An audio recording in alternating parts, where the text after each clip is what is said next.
那我最近也听到很多的业者的反应，所以我已经有向行政院这个建议来召开一个跨部会的会议包括金管会、财政部经济部等等总之我们希望能够把这个危机转化为一个就是新格的契机。那今天那个最大的消息是讲说有一条龙的业者现在要放无薪假的。我们当然全力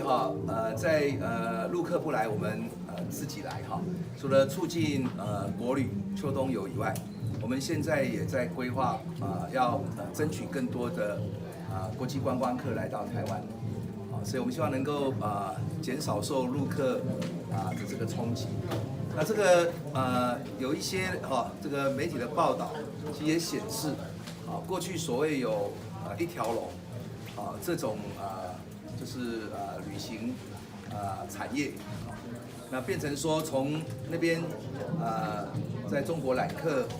到整个可以说在台湾旅游的过程，事实上是变成由这个一条龙的系统在这个整个做服务。那这个是确实会风险比较大，我们希望能够分散风险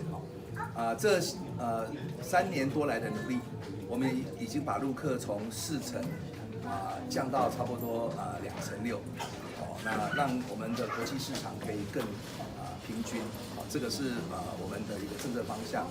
要加速来推动。那另外就是对旅行业如果有受到这些冲击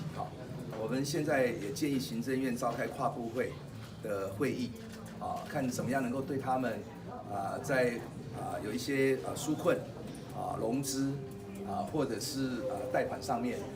这些租税上面的一个协助总之我们希望能够把这个危机转化为一个就是新格的契机。那个案发生我们也会关心跟协助，但是发生的原因有部分是因为过度依赖大陆市场，这也给我们一个调整体质的机会。其实在旅宿业这几年就是金融机构都很多次列为红色警戒。那我最近也听到很多的业者的反应，所以我已经有向行政院这个建议来召开一个跨部会的会议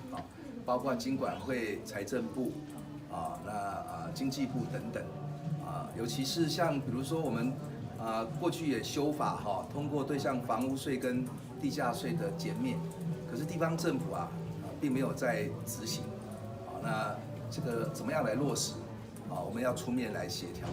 那尤其是我们希望雨天不要收伞在这个中共企图用陆客来操纵台湾的政治的时刻我们政府也要做业者的后盾。那业者呢也能够就是做好转化体质能够避险的这些努力。那我们短中长期会做法我有跟行政院包括政官推包括政委都有反映。那也这几天也密集的在开会，那有具体的成果除了我们这一次的国旅分2波公布以外怎么样去吸引国际观光客跟对于旅宿业者的这个所遇到的困境能够来协助解决。部长。